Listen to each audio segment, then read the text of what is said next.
2021년 10월의 네 번째 주일입니다.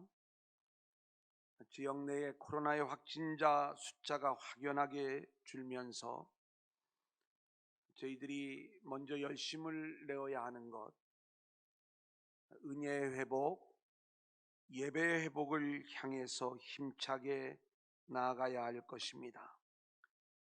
우리는 계속해서 레위기의 말씀을 함께 나누고 있습니다. 거룩을 회복하라, 예배를 회복하라. 어쩌면 이 세상에 물들어 살아가는 자들에게 따분하고 지루한 제사 이야기처럼 들릴 수 있지만, 우리가 영혼의 기쁨을 알고 있다면, 그리고 살아계신 하나님이 어떤 분인가를 우리가 경험하며 살아가고 있다면, 이 말씀보다 더 축복된 말씀은 없을 것입니다. 그렇기 때문에 오늘도 우리는 이 말씀 속에 담겨져 있는 복음의 의미를 함께 찾아가겠는데요. 오늘 말씀의 제목은 거룩한 제사장입니다. 우리가 이 거룩한 제사장의 이야기는 목사님 또는 목회자들을 향한 이야기가 아니라 그리스도 안에서 영적 제사장으로 세워진 우리 모두의 이야기인 거예요. 레위기의 말씀을 우리가 크게 두 부분으로 나누면 17장까지의 말씀은 하나님이 세워주시는 거룩의 수직적 이야기라고 말씀을 드리면, 18장부터는 우리들이 일상에서 순종해야 되는 거룩의 수평적 이야기이거든요. 특별히 18장 이후의 수평적 말씀 속에서도 우리는 18장, 19장, 20장까지의 말씀은 저희가 어떤 내용을 함께 나누었느냐, 일반 백성들이 순종해야 될 거룩의 이야기를 우리가 함께 나누었어요. 그리고 오늘 21장, 그리고 다음 주에 나눌 22장의 말씀은 그 내용이 이제 우리가 제사장들에게 요구되어지는 거룩의 이야기인 거예요. 오늘 이 제사장들에게 요구되어지는 이야기는 목사님, 전사님들의 이야기, 지난주까지의 말씀이 우리들에게 해당되는 말씀이라고 생각을 하면 오늘 말씀을 들을 이유가 없겠죠. 하지만 이 제사장 이야기가 우리들의 이야기다, 이 사실을 기억하면서 오늘 말씀 우리가 함께 나누어 가도록 하겠습니다. 자, 1절 우리 한번 같이 읽어볼까요? 시작. 여호와께서 모세에게 이르시되 아론의 자손 제사장들에게 말하여 이르라. 그의 백성 중에서 죽은 자를 만짐으로 말미암아 스스로를 더럽히지 말려니와. 제사장들에게 요구되는 첫 번째 거룩의 모습은 죽은 시신을 만지지 말라는 이야기예요. 저는 목회를 하면서 지금은 제가 염을 직접 하지 않지만 개척을 하고 한 10년 정도는 장례가 있을 때마다 거의 염을 하게 되었어요. 시신을 만지는 거죠. 지금도 입관 예배를 드리기 전에 저는 염을 할 때 웬만하면 제가 함께 참여를 하고, 그리고 그 자리에서 가족들을 위해서 기도하고, 또 고인을 어떻게 하면 좀 더 아름다운 모습으로 하나님께 보내어 드릴까, 그러면서 시신을 직접 만지기도 하고, 그리고 자녀들에게 아버님, 어머님 가시는 길에 예쁘게 화장도 좀 해드리라고 이렇게 안내를 하기도 하고 그렇습니다. 죽은 시신을 만지지 말라고 하는데 지금은 만져도 되는 것인가? 왜 성경은 제사장들에게 시신을 만지지 말라고 이야기를 하는가? 당시에 죽음은 죄의 결과로 인식이 되어졌고, 죽은 시신을 만지는 일은 죄에 오염되는 일들로 보았기 때문에 제사장이 시신을 만지는 순간에 그의 몸이 부정한 존재가 되어, 제사장은 원래 우리를 대신하여 하나님을 예배해야 되는 존재잖아요. 근데 그 예배를 드릴 수가 없는 거예요. 그래서 죽은 시신을 만지지 말라 이렇게 말씀을 하고 있는 거죠. 여러분, 그렇다면 오늘 이 시대에 이 말씀을 우리가 어떻게 적용할 수가 있는가? 우리는 죄 가운데 빠지면, 죄에 오염되면 예배자의 삶을 살 수가 없는 거예요. 우리가 늘 거룩한 존재가 되어 영적인 자가 되어야 우리의 삶을 통하여 하나님을 예배하는 삶이 나올 수 있는, 늘 죄 가운데 있습니다. 죄에 물든 상태가 되면 우리의 삶 속에서 어떻게 하나님을 예배하는 모습이 나올 수 있겠습니까?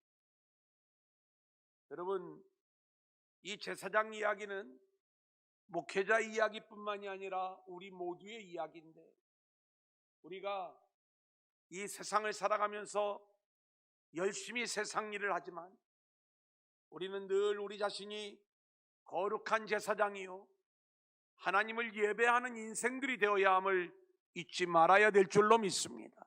아멘. 근데 세상에 물들어 살아가다 보면 오늘이 수요일인지 금요일인지 주일인지 잊어버리고 살아갈 때가 얼마나 많이 있는지 몰라. 주일을, 수요일을, 금요일을 우리가 하나님을 예배하는 그러한 날로 우리가 늘 기억하면서 그렇게 살아야 됨에도 불구하고 늘 세상 가운데 물들어 있다면 우리는 나도 모르는 사이에 그날을 잊어버리는 거예요. 여러분, 저는 목회자로 늘 영적으로 제가 깨어 있어야 되는 존재지요.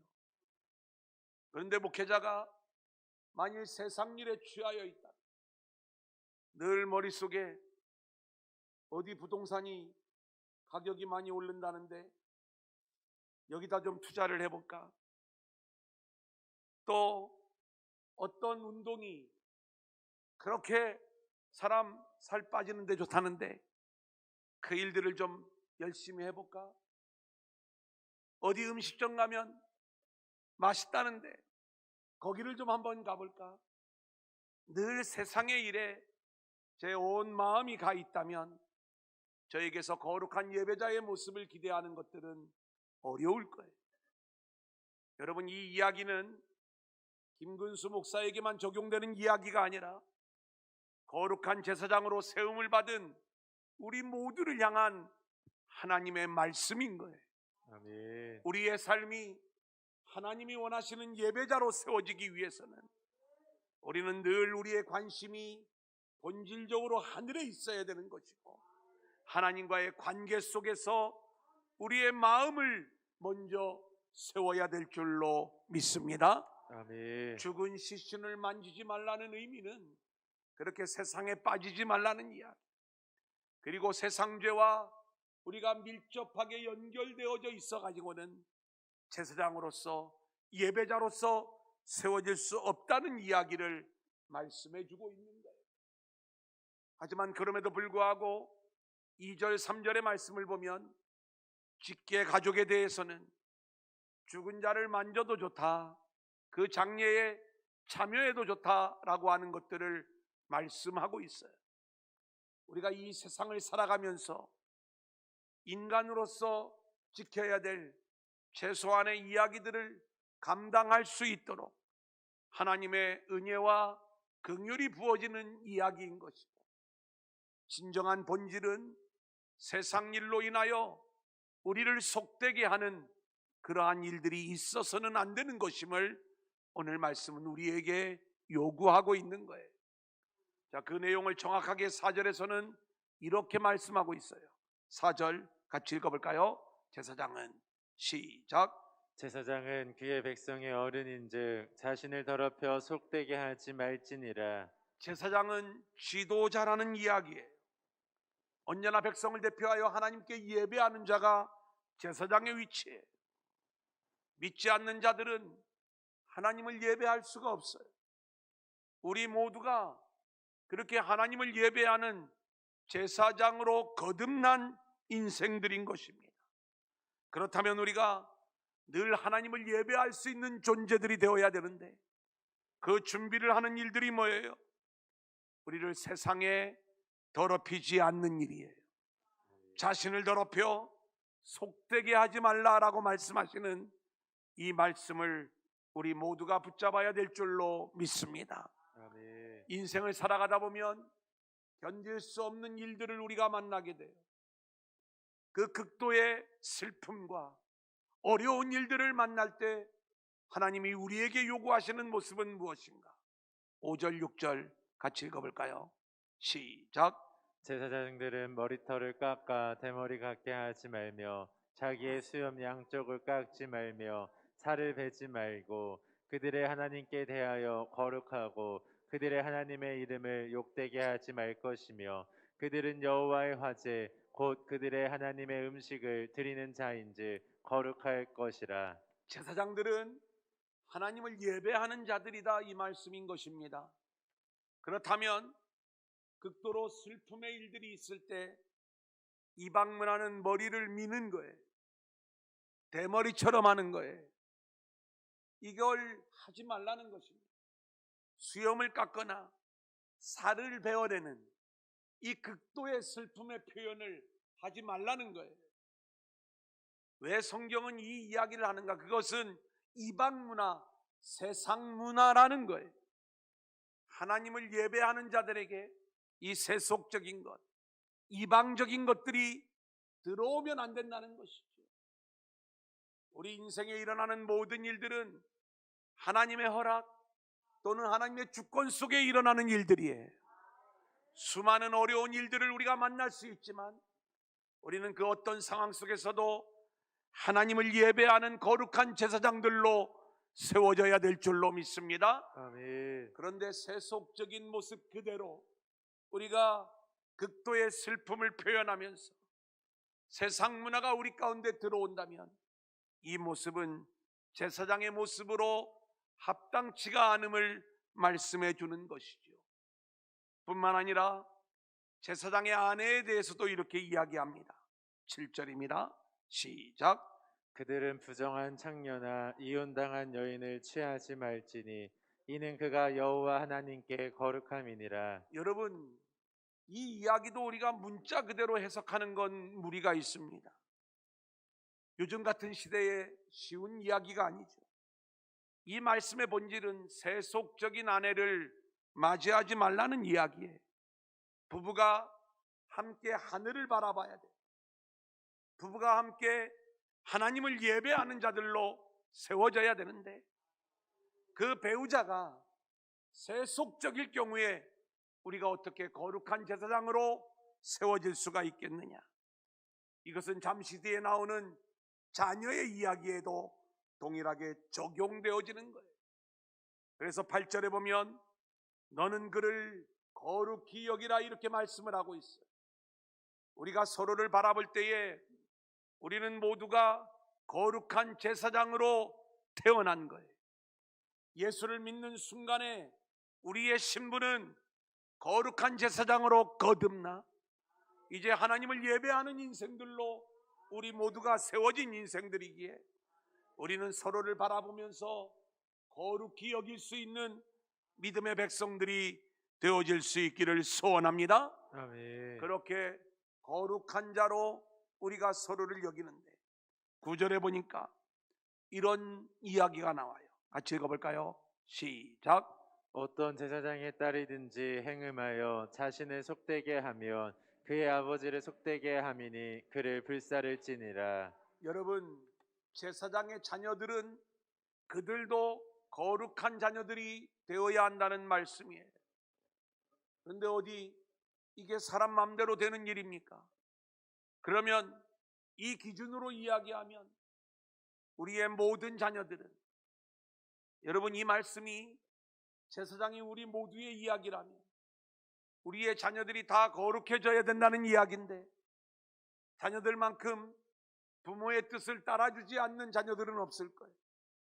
중요한 원리가 있어요. 우리는 다 연약한 존재들이고 부족한 존재들이지만 아내도 자녀도 철저히 우리가 함께 하나님을 예배하는 자들로 세워나가면서 우리의 자녀를 양육할 때 하나님의 은혜로 살아야 된다. 하나님이 은혜를 부어주셔야 된다. 아멘. 이것을 자녀에게 우리가 가르치며 이 자녀를 속되게 키우지 말아야 되는 것, 이것이 영적 제사장의 책임인 것이고, 또 그렇게 믿음으로 자녀들을 세워나갈 때 자녀들은 순종하면서 거룩한 제사장 가정 안에서 세워지는 그러한 믿음의 후손들이 되어야 함을 성경은 말씀해 주고 있는 거예요. 그러기에 저와 여러분 모두가 거룩한 제사장들이 되어지기를 소망하고요. 아멘. 그리고 우리의 다음 세대들을 거룩한 제사장으로 함께 세워나가는 저와 여러분들이 될 수 있기를 소원합니다. 자, 두 번째 한번 따라해 보겠습니다. 더 거룩해야 할 대제사장. 더 거룩해야 할 대제사장. 10절 11절 같이 읽어볼까요? 시작. 자기의 형제 중 관유로 부음을 받고 위임되어 그 예복을 입은 대제사장은 그의 머리를 풀지 말며 그의 옷을 찢지 말며 어떤 시체에든지 가까이 하지 말지니 그의 부모로 말미암아서도 더러워지게 하지 말며. 대제사장에 대하여는 더욱 강력한 거룩이 요구되어지는데, 부모의 장례가 났을 때에도 대제사장은 머리를 풀거나 옷을 찢는 극도의 슬픔과 절망을 보여서는 안 된다, 이 내용을 말씀하고 있는 거예요. 우리는 나답과 아비후의 이야기를 알고 있죠. 이들이 다른 불로 분향을 하다가 하나님의 심판을 받아 죽게 되었어요. 이때 아론도 그리고 엘르아살과 이다말도 절대로 머리를 풀거나 옷을 찢지 말라는 명령을 받게 되는 거예요. 이게 제사장의 삶인 거예요. 왜 대제사장은 이래야 되는가? 여러분, 제사장이 절망하면 백성들은 더욱 절망하는 거예요. 제가 교회 안에서는 리더의 위치에 있습니다. 제가 흔들리면 우리 성도님들의 영적인 흔들림은 어마어마할 거예요. 여러분에게 제가 약해서, 또 실제로 제 자신조차가 한없이 나약한 그러한 모습을 가질 때도 많이 있지만, 그럼에도 불구하고 하나님 앞에, 하나님 저를 담대하게 해주셔야 됩니다. 저에게 능력을 주셔야 됩니다. 저를 세워주셔야 됩니다. 제가 기도하며 나아가는 것은, 제가 흔들리며 코로나로 인하여 여러 가지 많은 어려움들이 찾아올 때 제가 연약한 모습을 보이며, 여러분들은 얼마나 더 힘들 거예요. 회사에서도 CEO는 늘 담담하게, 그리고 마지막 무너지는 순간이 온다 할지라도 꿋꿋하게 그 자리를 지키며 나아갈 때 외롭고 힘들고 어려운 자리이지만, 그래도 그 일들을 감당해 나가는 것은 그 지도자가 흔들리면 나머지 모든 영역에서 흔들림이 올 수밖에 없기 때문에 그런 모습을 보여야 되는 것이죠. 제가 일부 예배 때도 저도 좀 어떤 때는 위로받고 싶을 때가 있고요. 그리고 저의 연약한 모습들을 이야기하면서 좀, 권사님, 장로님 힘을 좀 주세요. 위로해 주세요. 집사님 좀 함께 해주세요. 이런 이야기들을 저도 때로는 쏟아내고 싶을 때가 얼마나 많이 있겠어요. 이 이야기를 쏟아놓을 수 있는 곳들이 없어요. 결국 목회 형제들하고 대화하면서, 이게 같은 목회자이니까 그분들의 이야기를 들어주고 위로하고 기도하고 격려하고, 또 저에게도 이런 아픔이 있습니다, 이런 어려움이 있습니다, 기도해 주세요. 함께 기도하고 위로하고 격려하고, 본질적으로 그 어떤 절망적인 상황 속에서도 우리는 하나님의 은혜가 우리 가운데 부어지고 있음을 믿으면서 절망할 것이 아니라 오히려 하나님을 예배하는 거룩한 대제사장의 모습으로 우리 모두가 세워져야 될 줄로 믿습니다. 특별히 우리가 믿는 예수님은 사망 권세를 이기시고 승리하신 주님이신 줄로 믿습니다. 아멘. 그렇기 때문에 그 주님이 우리 안에 들어와 계시다면 우리에게는 그 어떤 상황 속에서도 무너지지 않을 수 있는 거예요. 악한 영은 항상 교회를, 담임 목사를, 우리 성도들을 무너뜨리려고 세상 것들을 가지고 우리를 위협해 오고 있어요. 때로는 죽음을 가지고 우리를 절망으로 몰아넣으려고 하지만 사망 권세를 이기신 우리 주님을 우리가 붙잡으면 그 어떤 마귀도, 죽음도, 시신도, 그 어떤 절망적 상황도 우리를 무너뜨리지 못하고 우리 모두가 승리하게 될 줄로 믿습니다. 아멘. 나인성 과부의 아들을 살리신 주님이세요. 누가복음 7장 14절 가까이 가서 그 관에 손을 대시니 맨자들이 서는지라 예수께서 이르시되 청년아 내가 내게 말하노니 일어나라. 청년아 내가 내게 말하노니 일어나라. 아멘. 요한복음 11장 43절 돌을 옮겨 놓아라. 그리고 나서 큰 소리로 나사로야 나오라. 아멘. 죽은 나사로를 살리시고 죽은 나인성 과부의 아들을 살리신 우리 주님의 이야기인 거예요. 아멘. 사랑하는 여러분, 우리가 믿는 우리 주님은 바로 그러한 주님이시기에 주님으로 인하여 대제사장이 된 우리 모두는 사망 권세도 우리에게는 아무것이 아닌 것이 되는 거예요. 그렇기 때문에 늘 절망하지 말고 담대한 가운데 하나님이 원하시는 멋진 예배자들로 세워지는 저와 여러분들이 될 수 있기를 소원합니다. 아멘. 또한 12절 말씀을 보면 하나님의 성소를 속되게 하지 말라 이렇게 말씀하고 있어요. 같이 읽어볼까요? 시작. 그 성소에서 나오지 말며 그의 하나님의 성소를 속되게 하지 말라. 이는 하나님께서 성별하신 관유가 그 위에 있음이니라. 나는 여호와이니라. 여러분, 성소에서 나오지 말라는 얘기는 부모가 돌아가셨다 할지라도 성소를 더럽혀서는 안 되기 때문에 대제사장은 그 성소에서 나오면 안 되는 것을 이야기하고 있는 거예요. 뭐 이런 종교가 다 있습니까? 부모님 돌아가시면 마땅히 자녀로서의 도의리를 지키는 것, 이게 바른 기독교의 모습이 아닙니까? 우리가 얼마든지 그런 생각을 할 수 있죠. 제가 신학교에 가는 것이 결정되었을 때 저희 아버님보다는 저희 어머님이 저는 더 믿음이 좋은 줄 알았는데 우리 아버지는 되게 좋아하시는데 어머니는 우시는 거예요. 어머니 왜 우시냐고. 그랬더니 너는 이제 내 아들 아니다. 왜요? 목사 아들 두시면 좋잖아요. 너는 내가 죽어도 주일이면 못 온다. 그 얘기를 하는 거예요. 근데 그 말씀 그대로 되더라. 토요일 날 밤에 돌아가셨어요. 제가 어머니를 장례식장 그 안치실에 모시고 나서 어머니한테 어머니 예배 드리고 올게요. 그리고 주일 예배 마치고 우리가 함께 장례를 치르지 않았습니까?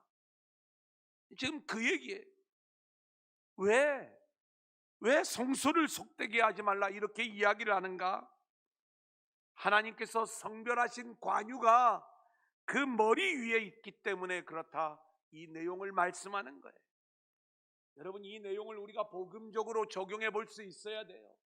우리는요, 성령의 기름 부으심을 받은 하나님의 관유가 우리 머리 위에 부어진 거룩한 성소요, 성전의 모습이 우리의 인생인 줄로 믿습니다. 아멘. 그러한 우리들이 세상 일로 인하여 이 성전을 더럽히는 그러한 일들이 있으면 안 된다는 거예요.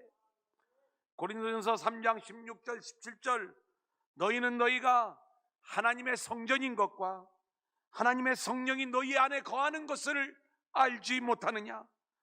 누구든지 하나님의 성전을 더럽히면 하나님이 그 사람을 멸하시리라. 하나님의 성전은 거룩하니 너희도 그러하니라. 이렇게 말씀하고 있어요. 무슨 이야기예요?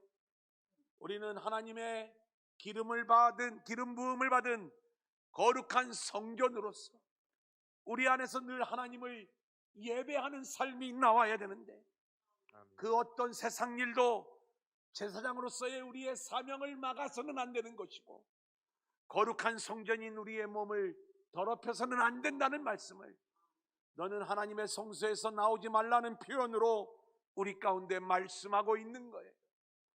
자, 13절부터 15절까지는 대제사장의 아내에 대한 이야기를 말씀하고 있어요. 같이 읽어볼까요? 시작.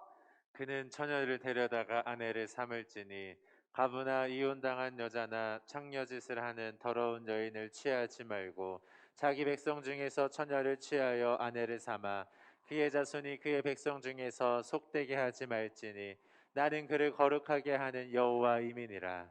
제사장의 아내의 이야기와 같은 듯 하면서도 여기에는 자손과 연결되어서 아내에 대한 이야기를 말씀하고 있는 걸 볼 수가 있습니다. 여러분, 우리가 배우자를 고를 때 어떤 배우자를 만나야 되는가?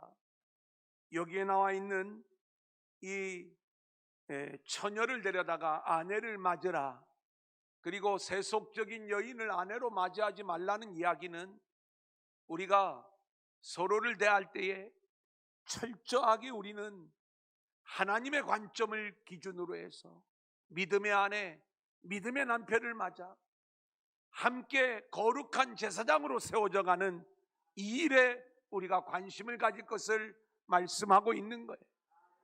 우리가 하나님을 예배하려고 할 때 배우자가 계속해서 물질을 가지고 세속적인 것을 가지고 우리의 앞길을 막아선다면 이것만큼 지치고 힘든 일은 없을 거예요. 게다가 이렇게 거룩한 부부가 함께 맺어져야 되는 중요한 이유는 거룩한 자손을 얻기 위함이다, 이렇게 말씀을 하고 있는 거예요. 여러분, 우리가 거룩한 제사장인 남자와 여자가 함께 만나 그 다음 세대를 얻게 되었을 때에 그의 자손도 거룩한 제사장이 되어 이 사명을 감당하는 것 아니겠습니까? 여러분, 이것이 교회의 이야기요, 우리 가정을 향한 주님의 말씀이기도 한 거예요. 우리는 누구든지 이 땅의 것들에 취하여 세속적인 그러한 사람들로 세워지지 말고 우리 모두도 거룩한 주님의 신부가 되어야 되면 물론 우리를 통하여 태어나는 자손들도 거룩한 자손이 되어 이 사명을 감당하는 자들로 세워져야 됨을 이 말씀을 통해서 우리 가운데 이야기해 주고 있는 거예요.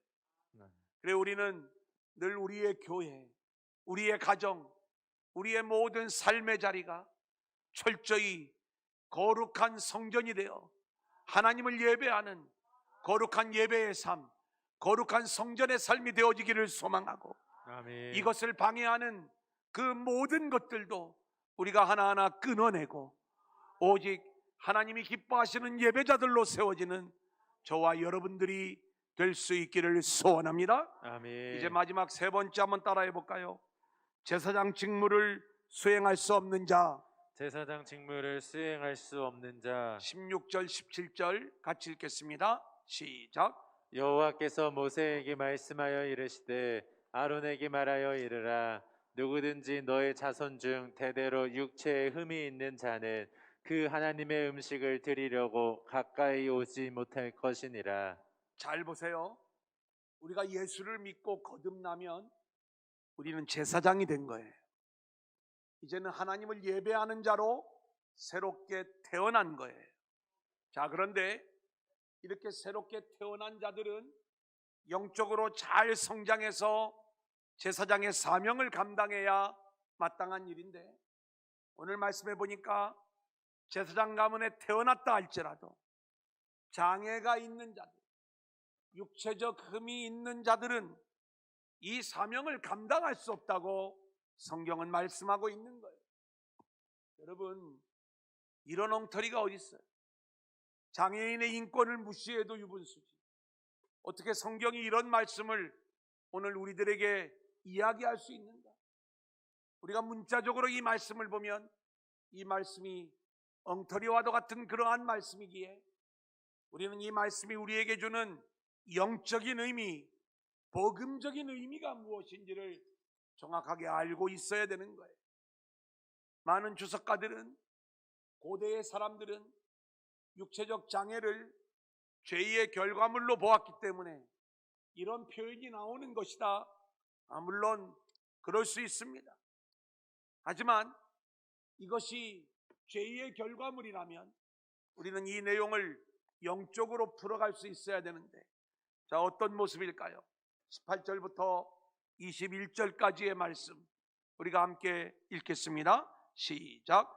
누구든지 흠이 있는 자는 가까이 하지 못할지니 곧 맹인이나 다리 저는 자나 코가 불완전한 자나 지체가 더한 자나 발 부러진 자나 손 부러진 자나 등 굽은 자나 키 못 자란 자나 눈에 맥박이 있는 자나 습진이나 버짐이 있는 자나 고안 상한 자나 제사장 아론의 자손 중에 흠이 있는 자나 나와 여호와께 화제를 드리지 못할지니 그는 흠이 있은즉 나와서 그의 하나님께 음식을 드리지 못하느니라. 여기에 등장하는 이 장애의 모습을 우리가 극복해야 우리가 온전한 제사장의 직무를 감당할 수 있다는 이야기 아니겠습니까? 맹인은 영의 눈이 멀어 있는 자를 말하는 거예요. 저와 여러분의 영적인 눈이 열려야 참된 제사장으로 세워지게 되는 줄로 믿습니다. 아멘. 다리 저는 자는 믿음의 걸음을 온전히 걷지 못하는 자들을 이야기하는 거예요. 우리가 온전한 믿음의 걸음을 걸을 수 있을 때 온전히 제사장적 사명을 감당하게 되는 거예요. 여기 보면 코가 불완전한 자다. 저도 코뼈가 휘어졌다고 그래요. 이런 자들을 얘기하는 건가? 내용을 봤더니 코가 일그러진 모습을 이야기하는 거예요. 그래서 얼굴이 흉측한 모습이 되는 것을 이야기하는데, 여러분, 이것은 우리가 거룩한 제사장의 사명을 감당하기 위해서는 언제나 은혜 받은 그 얼굴, 그리고 은혜를 드러내는 얼굴의 모습으로 살아가야 함을 우리 가운데 말씀하고 있는 거예요. 여러분, 어떤 상황에서도 절망하지 말고 늘 하나님의 은혜가 우리 가운데 부어지는 것을 확신하면서 그 속 안에 있는 은혜가 우리에게 흘러나올 수 있기를 소원합니다. 아멘. 또 오늘 말씀을 보면 지체가 더한 자다 이렇게 말씀을 하고 있어요. 기형을 이야기하는 거예요. 손가락이 하나 더 많거나 발가락이 하나 더 많거나 어느 한쪽이 더 길거나, 여러분, 이것은 우리의 삶의 모습이 한쪽으로 치우쳐져 있는 기형적인 모습을 이야기하는 거예요. 성도는요, 늘 복음과 조화를 이루는 모습 속에서 온전히 하나님을 예배할 수가 있는 거예요. 세상을 향하여 우리의 팔이 길어 있으면 안 돼. 우리의 마음이 세속적인 것을 향하여 뻗쳐나가 있으면 이 모습이 기형적인 모습이 되는 것이죠. 19절 말씀을 보면 발 부러진 자나 손 부러진 자예요. 좀 저를 용서해 주세요. 왜 이렇게 요즘 발이 많이 부러지는지. 제 아내부터 시작을 해서 뭐 이렇게 저렇게 육체적으로 기부스를 한 분들이 계속 많아지고 있어요.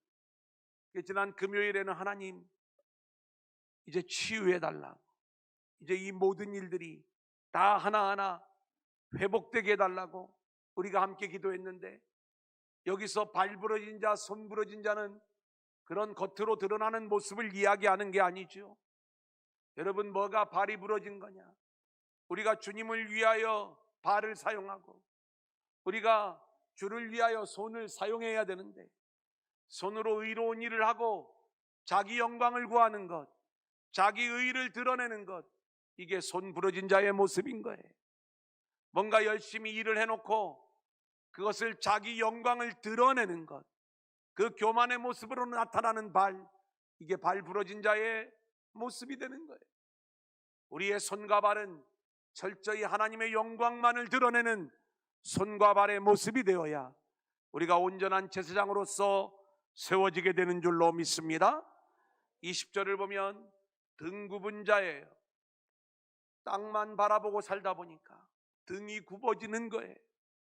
여러분, 허리를 곧게 펴고 하늘을 바라보는 자들이 되어질 수 있기를 소원하고요. 아멘. 그래야 우리가 온전한 제사장으로서의 사명을 감당하게 되는 거예요. 키가 못 자란 자예요. 하나님의 말씀을 먹어야 되는데, 신령한 젖을 사모해야 되는데, 우리가 땅의 것을 먹으니 영적인 키가 자랄 수 있겠습니까? 눈에 백막이 있는 자, 세상 것으로 인하여 눈에 뭔가가 끼어 흐릿해져서 제대로 볼 수 없는 자를 얘기하는 거예요. 습진이나 버짐이 있는 자, 세상 먼지가 그 영혼에 가득 묻어 있는 자의 모습인 거예요. 고안 상한 자, 자녀를 낳을 수 없는, 영적 자녀를 낳지 못하는 그러한 모습인 거예요. 지금까지 제가 이렇게 풀어드린 것은 어디 주석에 나오는 것도 아니고, 말씀을 묵상하면서 제 나름대로 이렇게 정리를 해보았어요.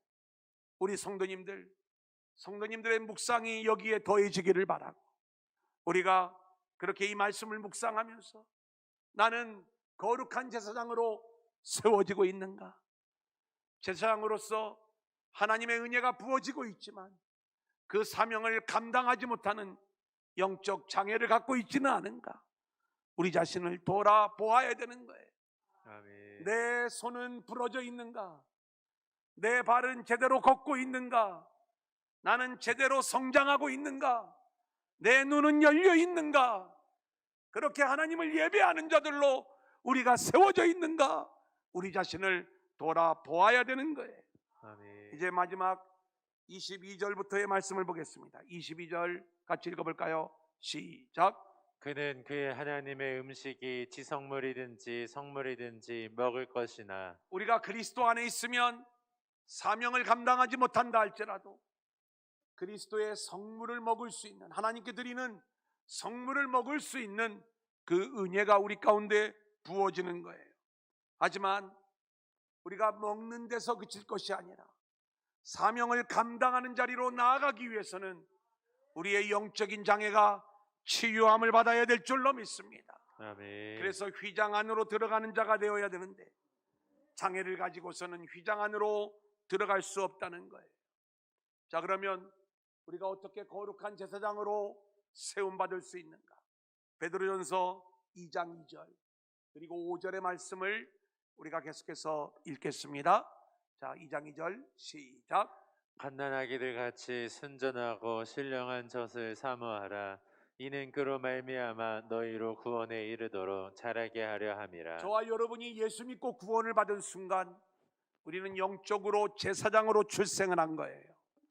이때부터 우리는 순전하고 신령한 젖인 영원토록 변함이 없는 하나님의 말씀을 사모해야 될 줄로 믿습니다. 아멘. 그 말씀의 맛을 아는 자만이 사모하는 자가 될 수 있다고 말씀을 드렸죠.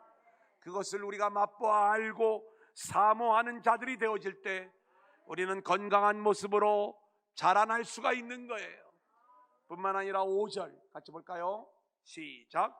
너희도 산돌같이 신령한 집으로 세워지고 예수 그리스도로 말미암아 하나님이 기쁘게 받으실 신령한 제사를 드릴 거룩한 제사장이 한번 되일지니라. 따라합니다. 거룩한 제사장이 되라. 거룩한 제사장이 되라. 우리가 어떻게 거룩한 제사장이 될 수 있는가? 보배로운 산돌이신 예수님이 우리 안에 들어와야 되는 거예요. 우리는 이 주님이 하시는 일이 마음에 들지 않아 그 주님을 버려버렸어. 나에게 세상에서 큰 힘과 용기를 주는 예수님을 기대했는데 예수님은 우리의 생명을 구원해 주셨어요. 믿겨지지가 않아요. 다가오지가 않아요. 죽을 죄 가운데 있는 우리의 죄를 용서하셔서 우리를 하늘의 생명을 가진 자로 세워주셨대요. 그런데 우리는 이러한 예수님이 싫은 거예요. 이 땅을 살아가는 데 필요한 물질을 주고 힘을 주고 그 지위를 주고 이런 주님을 원해서 십자가에 달리신 주님을 버려버리는 거예요. 그런데 그 십자가의 주님이 하나님이 우리를 위하여 보내어주신 보배로운 산돌이신 줄로 믿습니다. 이 아멘. 보배로운 산돌이신 주님을 영접한 자가 신령한 집으로 세워지는 거예요. 우리가 거룩한 성전이 되어질 수 있다, 이 말씀인 거예요.